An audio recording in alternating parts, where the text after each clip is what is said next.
Manhattan Island. Today, with its towering skyscrapers, it would have looked so different to those early settlers who came to these shores.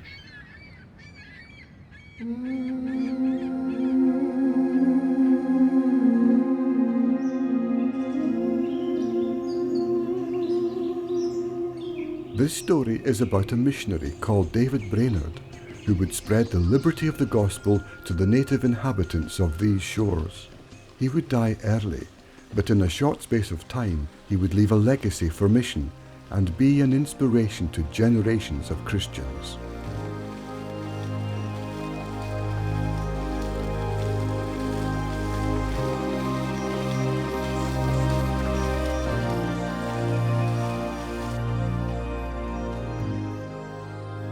The story of David Brainerd's life would become well known because of two important factors.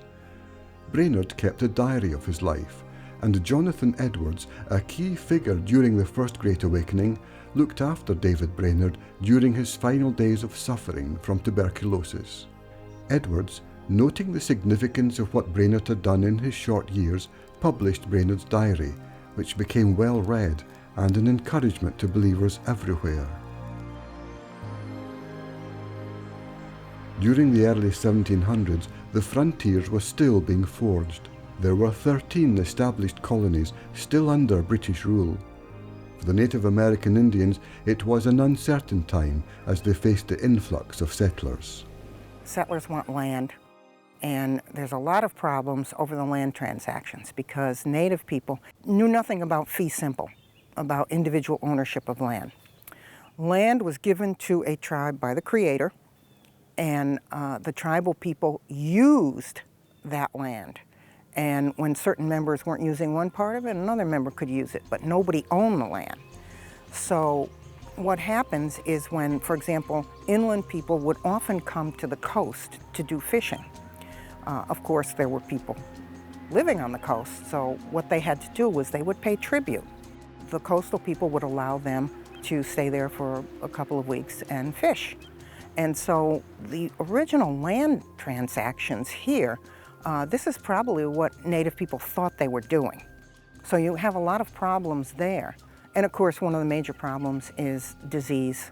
European diseases decimated people here. There are some estimates that 90% of the population, Native population in southern New England was killed off by European diseases by 1650. That's a tremendous amount.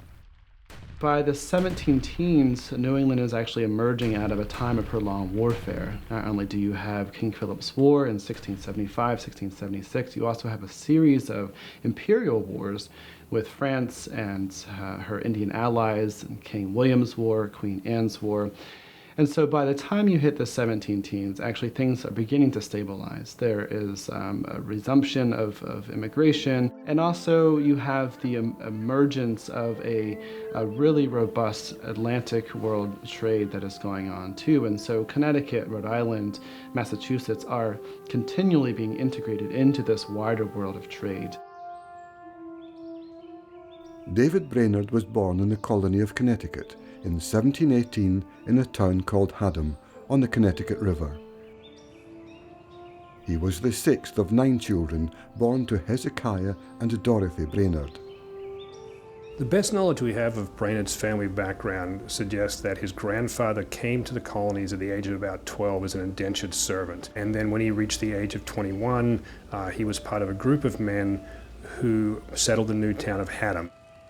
He and his wife had a number of children. One of them, the youngest son, Hezekiah Brainerd, who was David Brainerd's father, became very wealthy, very politically connected. His father served numerous terms in the Connecticut legislature. He was on the governor's council. He was Speaker of the House of Connecticut in several occasions. In addition to his land, there's pretty good evidence that he ran a fairly successful merchant business from his home. His home life, early on, he was educated by his parents and at home, and children would be regularly taught not just Latin, not just grammar, but the catechism, and they were expected to know the basics of Christian doctrine so that when they heard the minister on Sunday preach, say on the doctrine of justification, he wouldn't have to take time to explain what that was. The families would know what that is because they had been catechized. Brainerd was part of a New England world that was still very much influenced by the legacy of the Puritans, these forefathers who'd come in the 17th century and whose impact, not only religiously but politically, on the colony was very, very strong.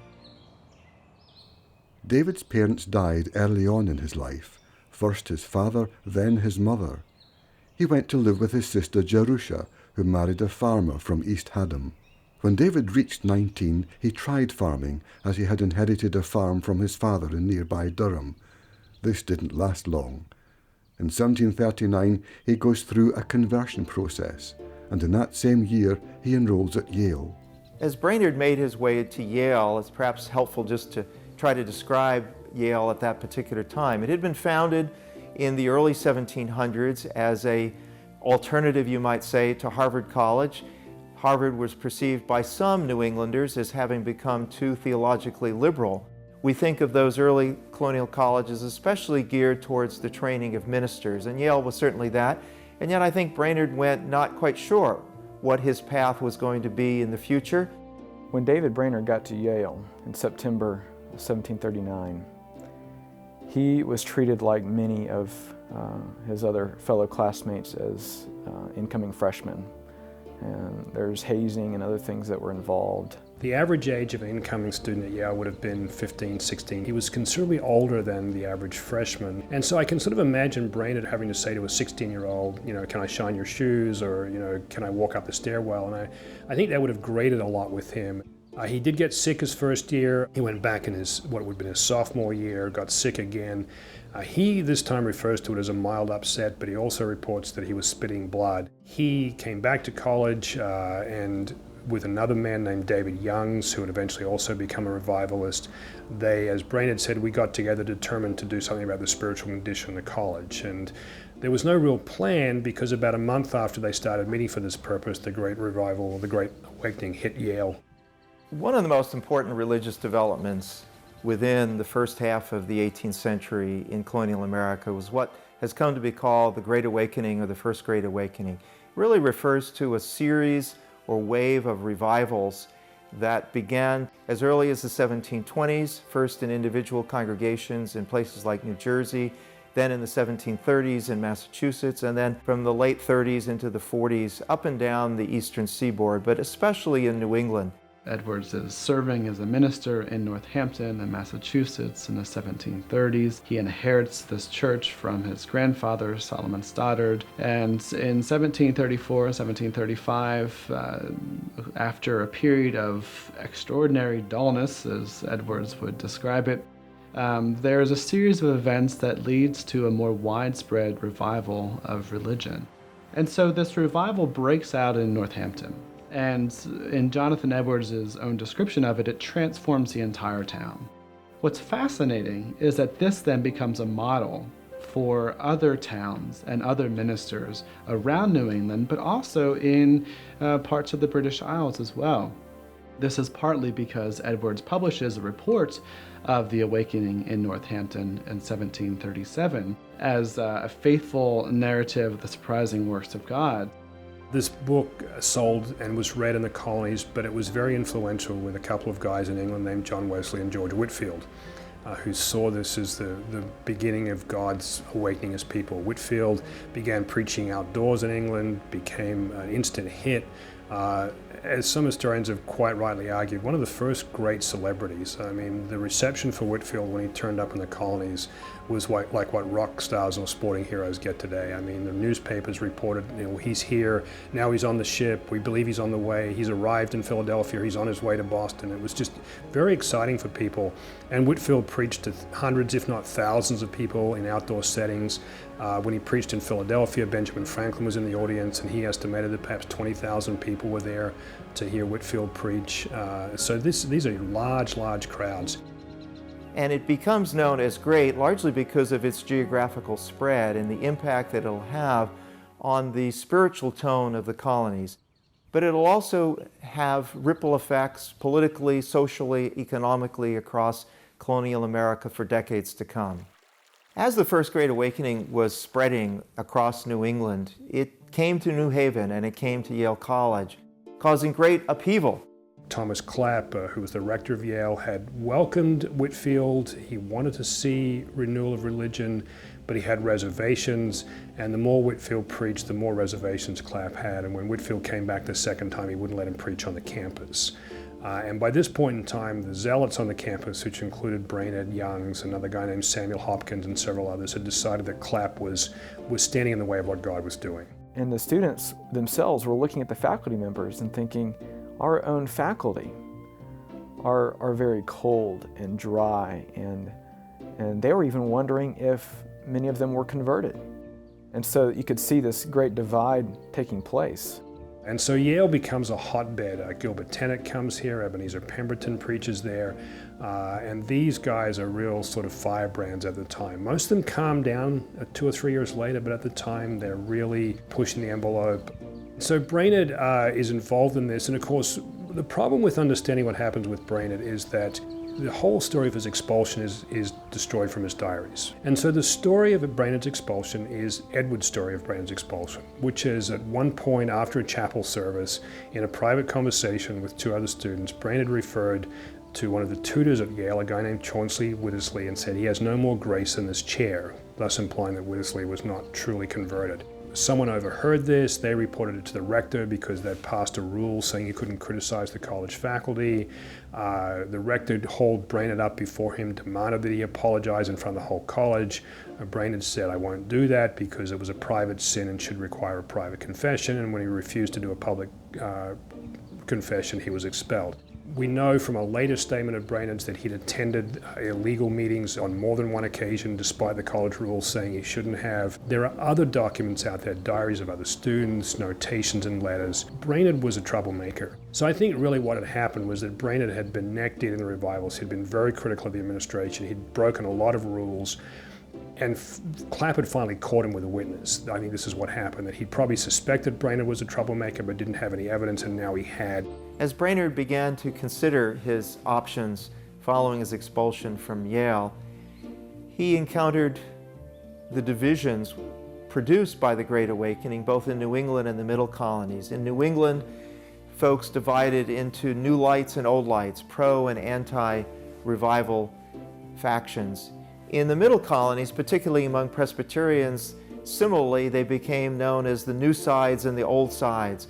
Those Presbyterians favoring the Awakening and some of its methods and tactics became known as the Presbyterian New Side.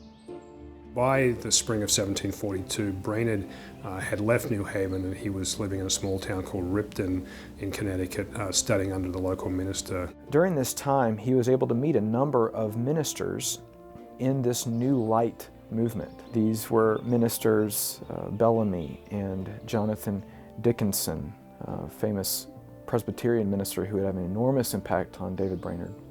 And during the spring of 1742 and into that summer, he wanted to be licensed to preach. So Brainerd had the option of being licensed by a local association as a preacher. Couldn't be a minister because he wasn't ordained, but he could preach. And he actually got connected with a group known as the Fairfield East Association. And so this was kind of a backdoor way into not necessarily becoming the minister of a church, but becoming a preacher. And so he's actually doing a lot of traveling and a lot of teaching in this period. Brainerd was presented with the possibility of becoming a missionary to Native Americans by the Presbytery of New York, and specifically by a pastor by the name of Ebenezer Pemberton, who was a commissioner of the SSPCK. The Scottish Society for the Propagation of Christian Knowledge was founded in Scotland, as you might expect, in the first decade of the 18th century. And the focus really initially was to evangelize the Scottish Highlanders.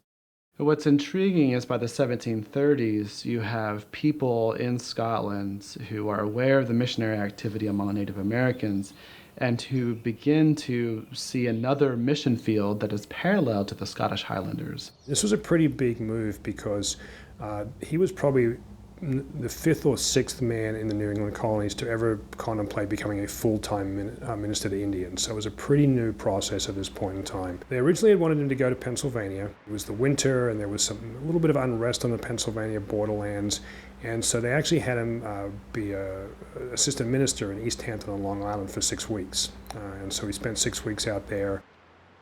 But he also had the chance to meet with another guy named Azariah Horton. And Horton was also working for the Scottish Society amongst the Montauk Indians at the east end of Long Island. And Brainerd made several visits to Horton, and so clearly got a little bit of a hint as to what missionary work was like. In many ways, the early 18th century represented what some historians have called a second wave of evangelization with regard to Native Americans. So if in the 17th century, you have John Eliot in Massachusetts, Thomas Mayhew in Martha's Vineyard, Richard Bourne down on Cape Cod, and there is a tremendous emphasis in the mid-17th century to evangelize these Native Americans. King Phillips War temporarily brings that to a halt. King Phillips War in 1675, which really devastated Native communities. Even those who remained neutral or actually sided with the English were detrimentally affected by the outcome of King Philip's War, which of course was that the English won the war. You get throngs of English coming in. Population is greatly outweighed to the advantage of the Europeans. You have Native leadership trying to find ways for their communities to survive and still maintain traditional culture. These are people who had very successful, very ancient cultures and religious and social systems. So they're looking for survival strategies. And one of those major survival strategies is Christianity. There is this dialectic that the early 18th century kind of holds out, that there's a renewed emphasis to evangelize, but there's also a renewed interest on Native parts as well, within Native communities. It has nothing to do with religion at the beginning. Christianity provides ministers who are white authority figures. Ministers are anti-alcohol, and so it keeps the alcohol peddlers from bringing that in and causing destruction. Ministers also usually set up a school, which Native leadership very much wanted. In fact, we see in the petitions to the General Assembly, Native leadership asking for ministers and schools to come to their areas, because with schools, they teach English. You'll be able to read English. So that the next generation coming up will be better equipped to handle the structures and documents and mechanisms of empire, of colonialism. And what's interesting, I think, to observe is the way in which this educational effort then actually does open up more opportunity in terms of missionary activity, because the educational curriculum is so religiously infused. But also, that kind of exposure to Christianity actually makes participation in the First Great Awakening of the 1730s and 1740s a little more logical or natural somehow. It's not quite as jarring for natives to take place in revivals. The Great Awakening, New Lights, whatever you want to call them, they were much more evangelical. Native people liked this. They could understand this because Native religions were very evangelical, very individualistic. People had visions. People talked about blood. Blood was up. In fact, Native people used metaphors all the time. So when these itinerant ministers come into town, they come into New London, James Davenport, Gilbert Tennant, even George Whitefield, natives come to hear them because it's a spectacle. It's something different. It's something that they want to be a part of. They're interested in it. It's a new form of Christianity that they haven't been exposed to before. Even before the First Great Awakening, there is a small trickle in a lot of the churches in southeastern New England of servants of individual people, Native servants who are being brought to church and brought forward for baptism, brought forward for church membership. This changes fairly dramatically in the First Great Awakening, where you find Native Americans themselves joining local white churches. They are often forced to sit in the back of churches or up in the balconies and put aside in separate spaces. Brainerd's first assignment was going to be amongst the Delaware Indians in Pennsylvania, New Jersey, the border area there. But in 1743, he's informed that that possibility is no longer viable because there's sufficient violence going on the frontier that he's reassigned northward to a community in the region of Albany, New York, just across the border from Massachusetts, in an Indian village called Conamique, with a group of Mohican Indians. This was an actual kind of outpost from a larger group of Mohicans who'd moved to Stockbridge, Massachusetts, where they were being served by a missionary, John Sargent.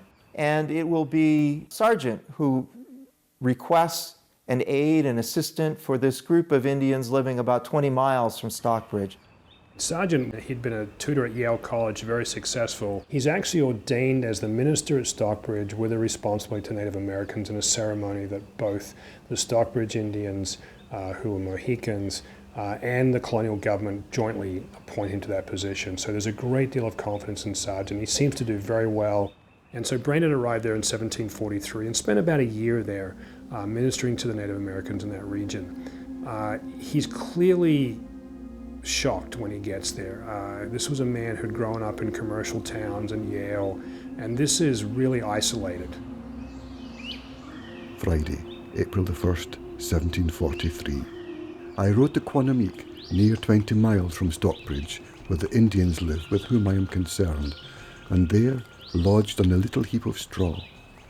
I was greatly exercised with inward trials and distresses all day, and in the evening my heart was sunk, and I seemed to have no God to go to.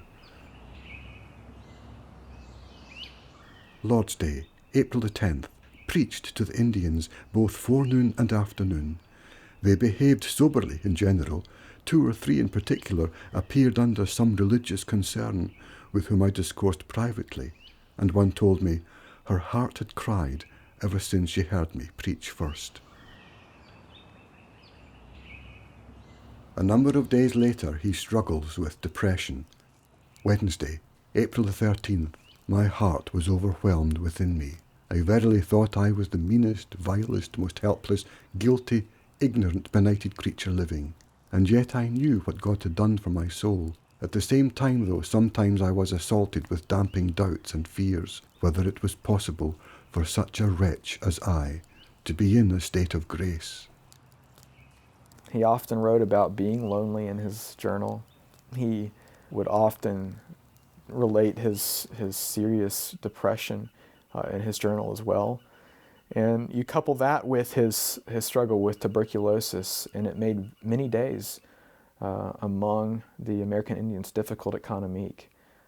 He would try to preach and feel so weak and have regular sweats and fevers, and this was a difficult life. And he didn't know the language either. And so he had an interpreter that he called John, his interpreter up there, who would actually later become an interpreter of Jonathan Edwards. And there's a pretty good case to be made that this was an individual who was, as Edwards would put it later, was melancholic by nature. He was probably not a happy, very bubbly person, and I think being in isolation probably made that worse for him. Brainerd uses the words melancholy and vapours frequently in his diary to describe what he is feeling. David Brainerd talks about vapors and talks about melancholy. In the 1700s, melancholy was a term that they used for depression. And going back to understanding it a little bit more, we have to go back to ancient Egyptian times in Mesopotamia, where the belief was that all the things were made up of 4 major elements: earth, air, fire, and water.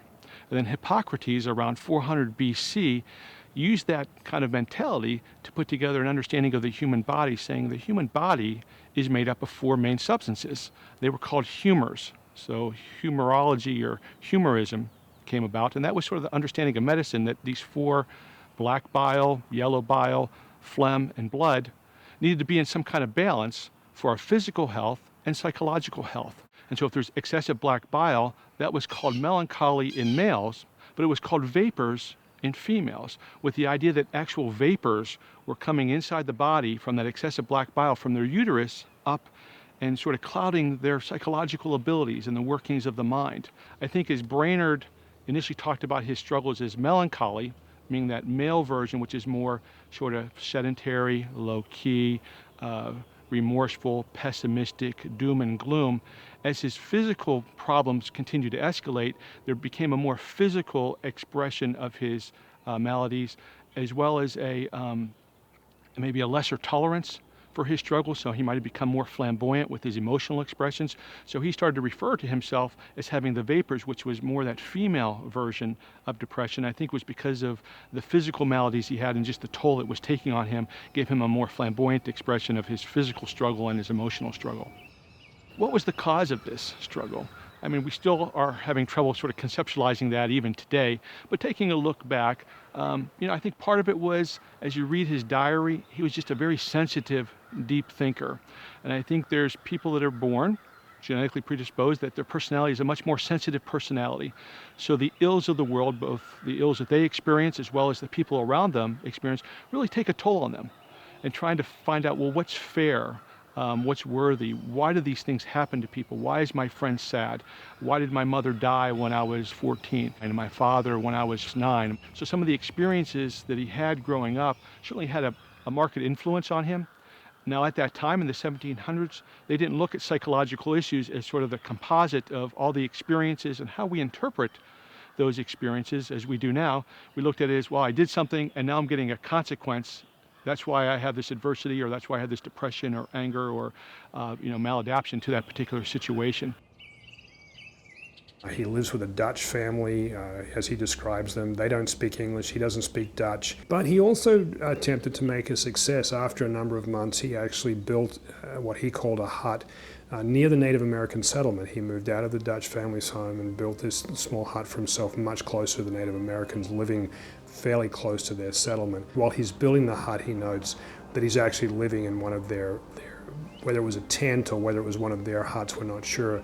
But he's actually living with an Indian family for a couple of weeks, which is a pretty remarkable thing for an 18th century Connecticut man to be doing. Not the norm at all. So there was obviously a lot of give and take for him.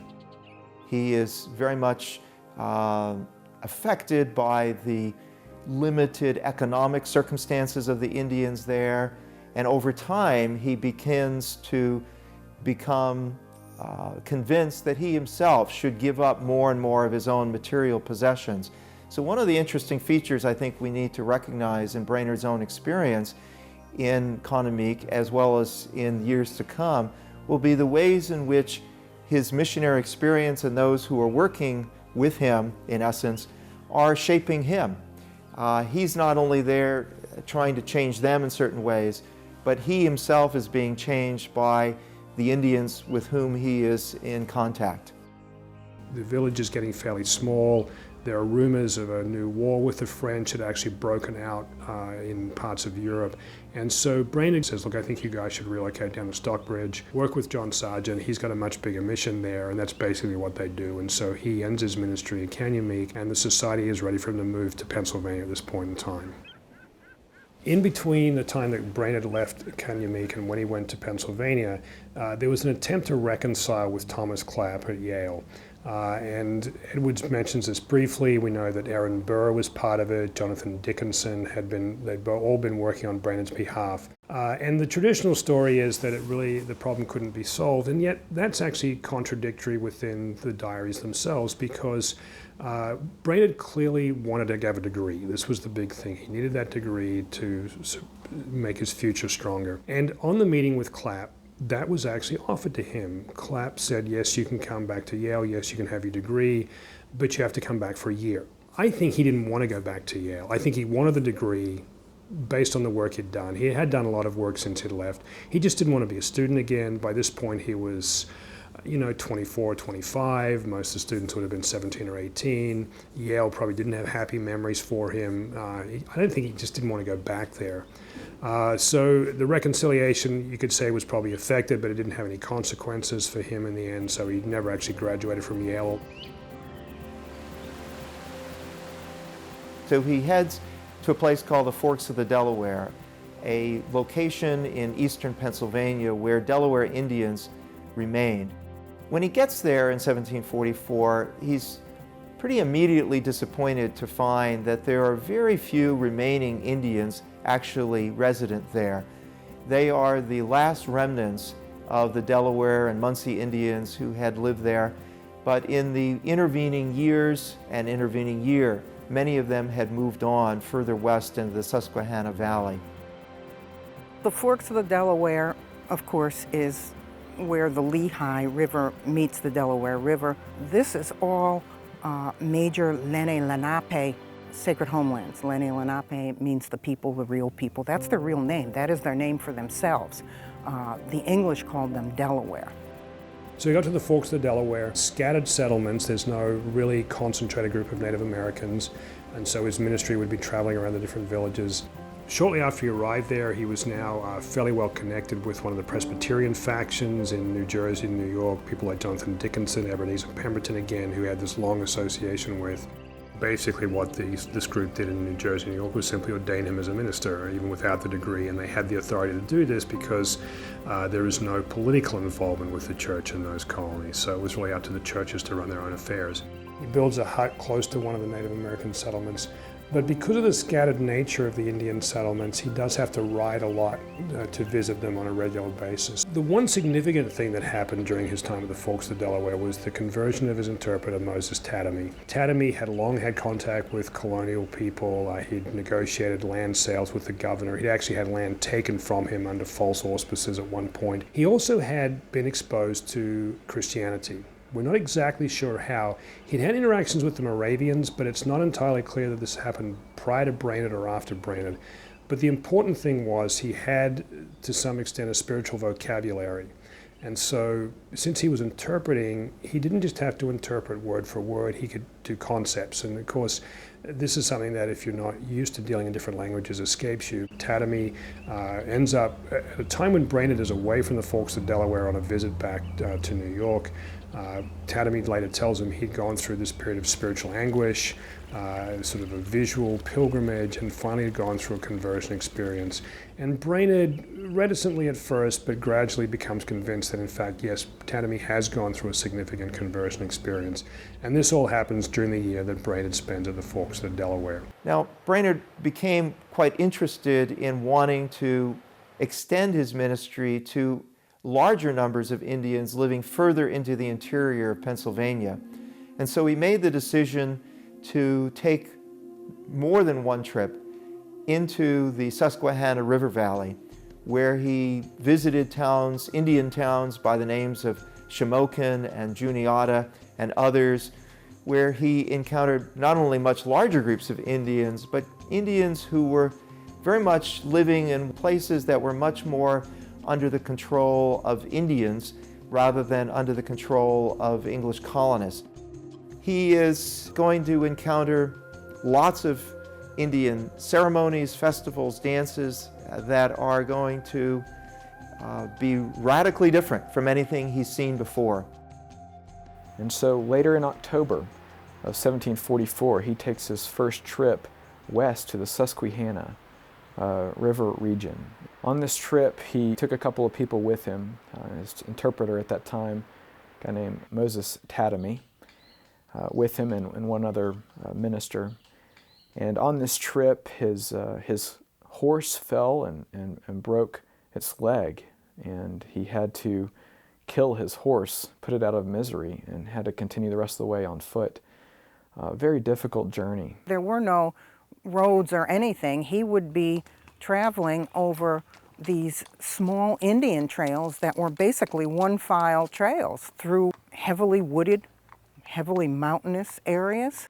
Very few ventured that far. That was the western frontier. In the Susquehanna area, he would be coming into what are known as Iroquoian villages. And the Iroquois, of course, had these very big long houses, big barns. I mean, some of them were 300, 400, 500 feet long and 20 feet high because Iroquois were extremely matrilineal and matrilocal. And each of these, sometimes you'd find as many as 5, 7, 10 families living in them in little compartments, each related, sisters, mothers, aunts, And of course, they also, unlike the Algonquian speakers, the Iroquois had huge palisaded villages and large populations in there. They were less known to the English, and also what was known of them was that they were very fierce, very warlike, and many of them were anti-Christian. That would have been much deeper waters to wade into, and he probably had some concern going there because he probably didn't know how they would greet him. Brainerd was probably certainly one of the first Presbyterian-style missionaries to head out into towards the Susquehanna. The Moravians had been there for a couple of years. They had just established their settlement in Bethlehem, which was not that far away from the forks of Delaware. And there was at least one missionary couple in the village of Shamokin on the Susquehanna Valley, which was a pretty important settlement for both Native American and colonial authorities. It was a place where you'd negotiate treaties. Most of the other Europeans would have been traders. There wouldn't have been a lot of other presence out there, and so it was he would have been a fairly unique figure. 1744, Friday, October the 5th. We arrived at Susquehanna River, found there 12 Indian houses. After I had saluted the king in a friendly manner, I told him my business, and that my desire was to teach them Christianity. After some consultation, the Indians gathered, and I preached to them. He had mixed results as far as being welcomed. Some seemed interested in hearing from him. Some of the leaders of these tribes seemed to even invite him into their homes and to hear what he had to say. Others were fairly resistant.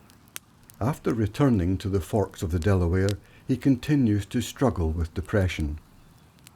1744, Friday, December the 14th. Near noon went to the Indians, but knew not what to say to them, and was ashamed to look them in the face. I felt I had no power to address their consciences, and therefore had no boldness to say anything. Was much of the day in the great degree of despair about ever doing or seeing any good in the land of the living. His time at the Forks had engaged him in ups and downs. He'd gone through a real struggle by early 1745 in his own spiritual questioning of whether this was where God had wanted him to remain and to be. One of the real turning points in Brainerd's life and ministry is when he makes the decision to seek out other ministry opportunities with a group of Indians in southern New Jersey at a town called Crosswicksling, just east of Trenton.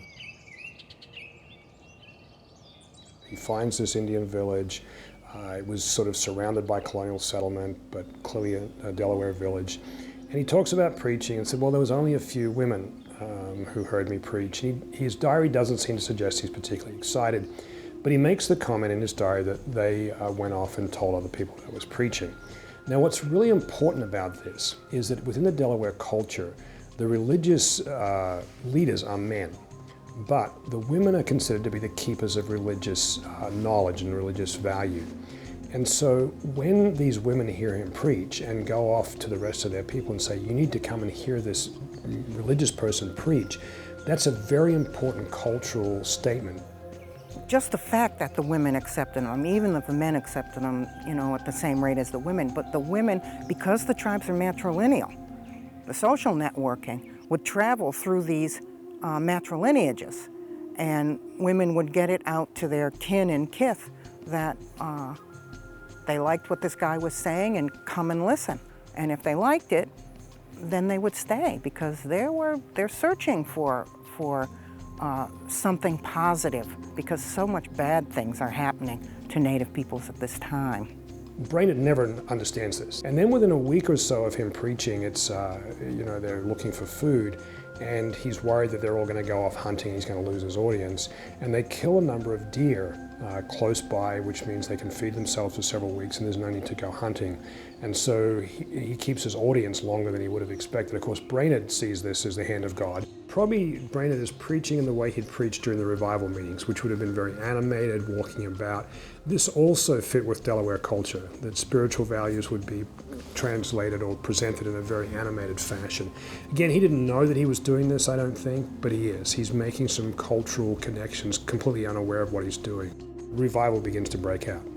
And what he describes is basically what you would see happening in New Haven, in Northampton, in other places during the height of the awakenings. People falling down, people bursting into tears over their sins, people going into long prayer times talking about visions from God.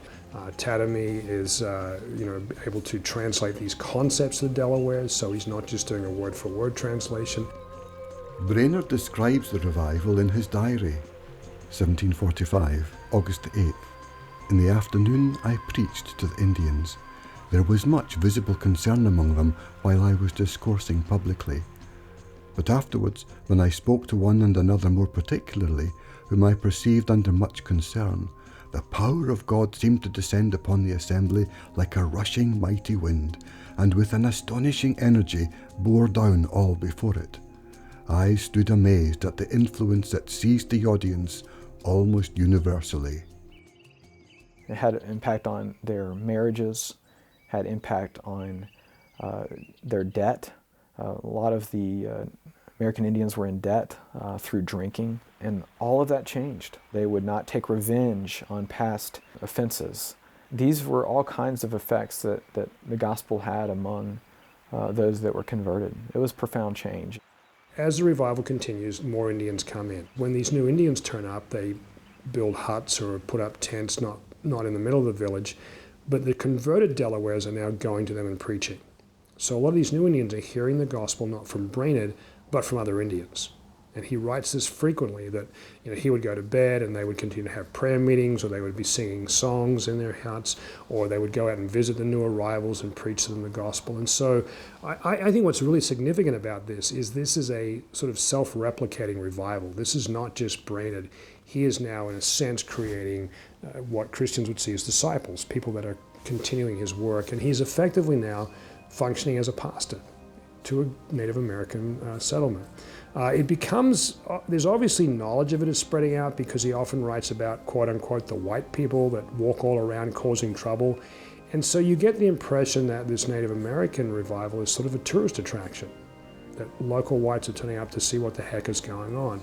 And there's a number of occasions where he preaches to both whites and Indians at the same time, which again is pretty remarkable for this period of time. But there's no doubt that Brainerd developed tremendous affection for the members of his congregation, especially those in Crossweeksing, where he recorded many times very personal and intimate conversations and encounters with them in their homes. And a key element of his ministry was to go into homes and talk one-on-one with these congregants. I think there's no getting around the fact that Brainerd and his own emotional well-being was very much connected to these native peoples. Word of his success began to spread. His public diary is going to be a means through which he can spread the word. The very way in which he constructs that account is going to be important. It's going to describe the revival very much as Jonathan Edwards had described the revival in Northampton. And so it's less an account of a missionary successfully evangelizing Indians and more an account of a congregation, in this case a congregation of native peoples, having a true revival. What is happening for Brainerd in New Jersey in many ways is part of a wider movement. One of them was among the Narragansetts in 1742.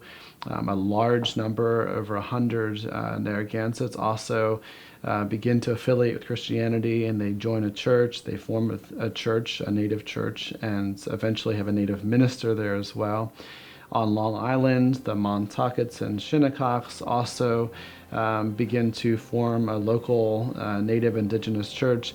In parts of Connecticut, the Mohegans, the Niantics, and the Pequots also form small native-run and native-led churches. And so there's a sense in which the 1740s is the beginning, not exclusively or not definitively, but in some of these regions, it is the beginning of what people referred to as an indigenous Christianity, whereby natives themselves are appropriating Christian ideas and idioms and practices, and then making them their own, in part by having their own church structures and by having their own native ministers and so forth.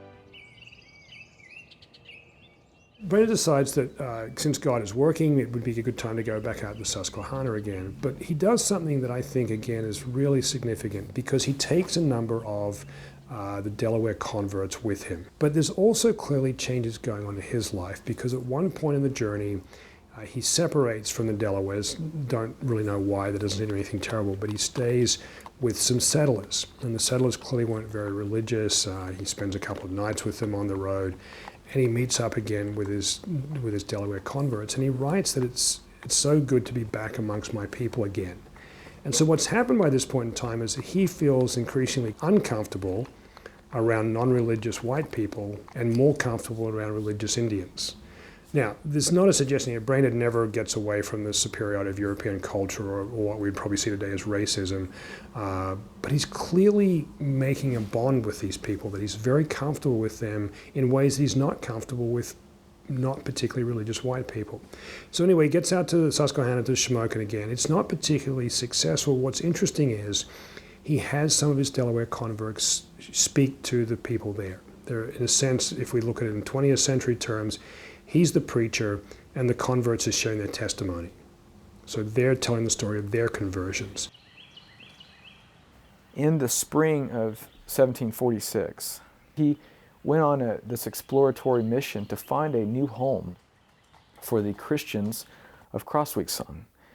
And he came upon a place called Cranberry, and it was just north, not too far, 20 miles or so north of Crossweekson. So in the late spring, early summer of 1746, they moved up there. About 130 people moved up to Cranberry. Brainerd becomes very excited about what's going on at Crossweekson and then at Cranberry, where they relocate. And so what he continually points people to in these public diaries is the same signs that you would see as a sign of conversion in a European church, I'm seeing in a Native American church. He very deliberately writes this narrative, and I think this is the other thing that's very interesting. A number of historians have pointed out that the revival narratives that emerge in the 1740s and 1750s have a general type. And Brainerd's description of the revival of the Native Americans effectively fits into that structure. To me, this is his way of saying this revival is every bit as legitimate as the revival at Northampton. Brainerd made one final trip to the Susquehanna, and it is noteworthy less for the success he might have had in terms of Indian responsiveness, and more because of what it reveals about his worsening physical condition. In some sense, maybe it wasn't the most prudent thing to do at a time when he would have been coughing up blood and suffering from a disease for which there was very little treatment in the 18th century. What we understand about consumption, and looking back, that it looks to be tuberculosis, as we call it today. So tuberculosis is an infection carried by a very strong bacteria that's very resistant. It takes very powerful antibiotics to kill it over a longer period of time than normal infections. And it's still a very deadly disease in our world today. Tuberculosis is an illness that primarily attacks the lungs first and mainly, but then spreads out to all of our organs, including our brain. So it can lead to significant brain effects on mood, on judgment, on psychoses and hallucinations and those kind of things, as well as the primary effects on the lungs. Probably the closest thing that people have a lot of contact with is maybe lung cancer, where cancer starts to eat at the lung, can metastasize to many different areas of the body and debilitate the rest of the body. But as it affects the lungs first, fever, chills, night sweats, interference with sleep. And then as it continues to affect the lungs and wears away the lining of the lungs, then you start to vomit or cough up blood and start to feel like you're choking because you don't have that much lung power to work. And so those are the symptoms that Brainerd initially complained of spitting up blood. That's why he was given time off from Yale. And as he talked about the significant symptoms towards the end of his life, it was really that process of feeling like he's vomiting blood all the time in combination with his choking that were the significant symptoms that he had.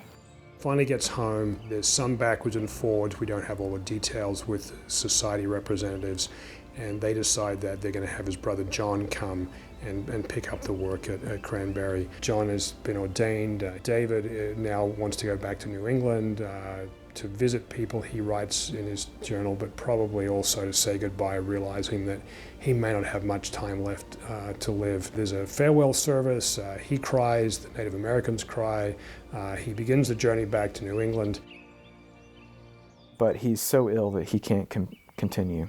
And so his acquaintance and friend, Jonathan Dickinson, takes him into his home in November of 1746 in Elizabethtown. So during the winter, the end of 1746 and early 1747, he's in the home of Jonathan Dickinson. And a number of people come and visit him. By this point, he has a certain amount of reputation. Brainerd had actually published his journal in two parts, one in early 1746, covering the period through the second half of 1745, and then the second part, probably around July of 1746, had been published by a well-known publisher in Philadelphia named William Bradford, and it seems to have been fairly widely circulated. So there was certainly, his work was becoming known. Now, how widespread and how many people, we can't really say, but clearly people knew about it. And the other way that we know that he was becoming well known was there were people in New Jersey who wanted the Indian land. And they began to gin up stories that Brainerd was creating an Indian base to launch attacks on settlers because there were thousands of Indians coming there, which there weren't. So we sort of know by his enemies, too, that the reputation was spreading. And it was at this very time that Jonathan Dickinson receives a charter to begin a new college, the College of New Jersey. And so it starts in 1746, that fall, while David Brainerd is in his home and trying to recuperate from his tuberculosis, get better.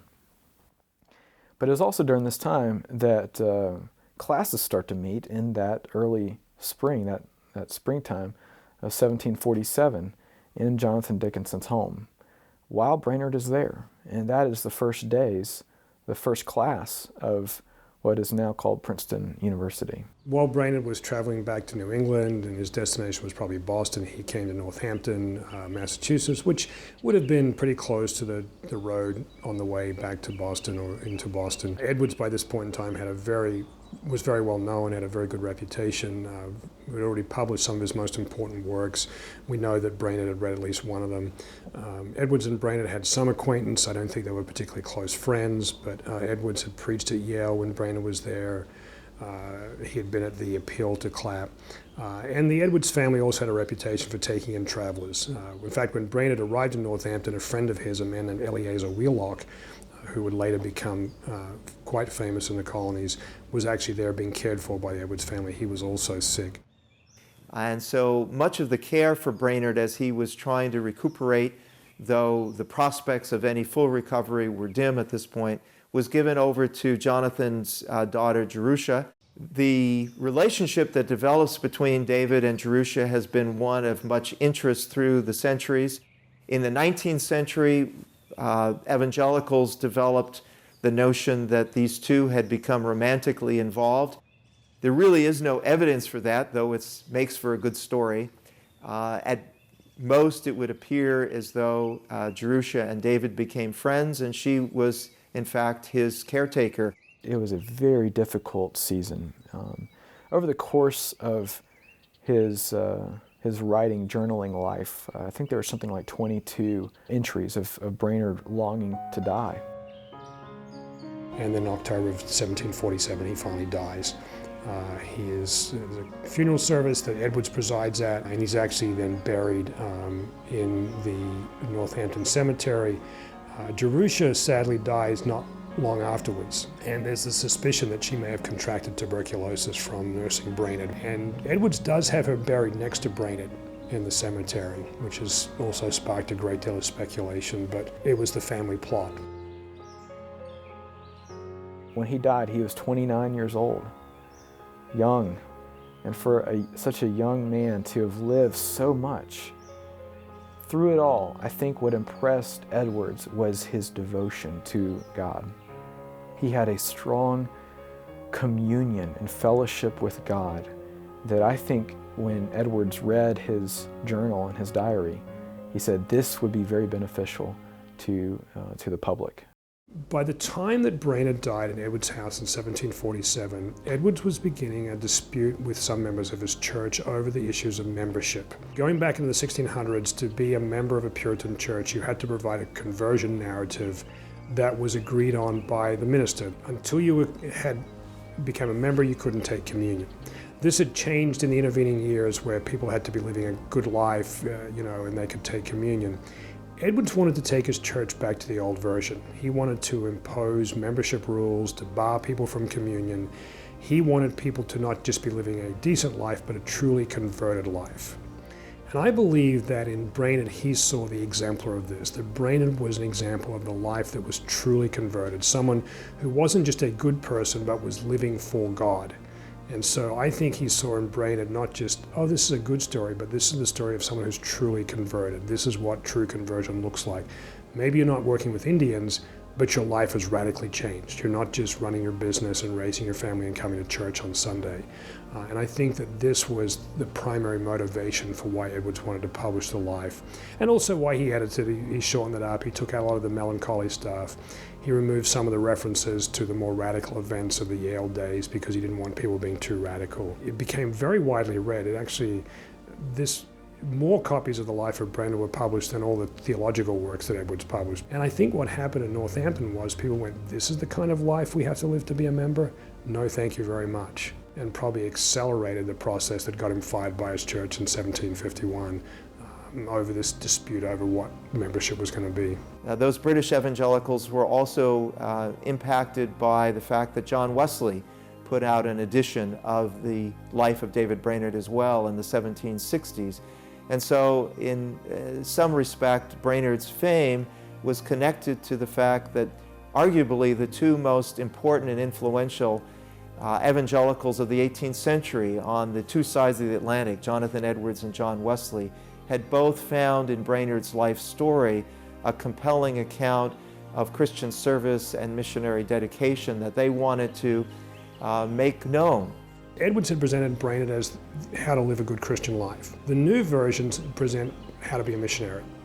And so there are new rewrites of Brainerd's life, condensations of it, abridged versions, which emphasize missions, Brainerd as a missionary and what he has to teach people about how to be a missionary. And so that really emerges in the sort of around the 1820s, 1830s, 1840s in that period. Each generation has found within Brainerd perhaps a slightly different emphasis, from model preacher to model missionary to a young student radical as interpreted by 1960s evangelicals. Now, I think some of these characterizations of Brainerd probably stretch matters a bit, but they nevertheless testify to his ongoing significance and importance for the evangelical community. Brainerd found true satisfaction with God. It was there that he wanted to be satisfied, not in even though he was oftentimes depressed, which showed his humanity, even though he battled the sickness, which showed how vulnerable he was, he had an unshakable relationship with the God who saved him.